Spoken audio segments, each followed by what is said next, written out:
এই পূজার দিনে আমরা দুজন গেলাম মেলা দেখতে। তো মেলা দেখতে যাই, পরে মেলা দেখতে দেখতে অন্ধকার হয়ে গেল, মেলাতে বুঝতেই পারলাম নাই। দিয়ে পরে এখন রাত হয়ে গেল, তাহলে এবারে রাতটা কাটাবো কী করে? আর গাড়ি পাচ্ছি না, রাতটা তো কোথাও কাটাইতে হবে। দিয়ে দেখছি পাশে একটা গ্রাম আছে, তো আমরা দুজনাই গেলাম ওইখানে। বলতে রাতটা ওখানে কাটাই পরে আর সকালে ঘর চলে যাবো। তো যাই পরে একটা দুয়ার কপাট ঠুকলাম, তো একটা কাকু বেরাইলো। তোমাকে জিজ্ঞেস করলাম, বলি তাহলে রাতটা তোমাদের ঘরের সঙ্গে কাটায়, সকালে চলে যাবো।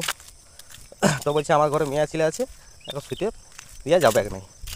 ও তাহলে বলি ঠিক আছে। তারপরে বলি তাহলে আর একটা ঘরে যাই, যে জিজ্ঞেস করে দেখি। বলি আগে সিধাই নিবি, শোন মেয়ে ছেলে ব্যাপার বটে, আগে সিধাই নিবি আছে কিনি। দিয়ে পরে কপাট ঠুকলাম, তো একটা মাসিমা বেরোলো। তো ওকে বলছি, বলি তাহলে তোমার ঘরে মেয়ে ছেলে আছে কি? বলছি কেন, কী করবে? বলি তাহলে অল্প শুতেও। তো ওইটা বলা তোর নাই। তো আমাদের দুজনকে এমন কেমন কেলাইলো, তো কালী পূজার থেকে এখনও 7 রাত ঘুমায় নেই, বুঝলি? একদম জীবনটা লেল করে দিল, একদম পাকা বেলের মতো।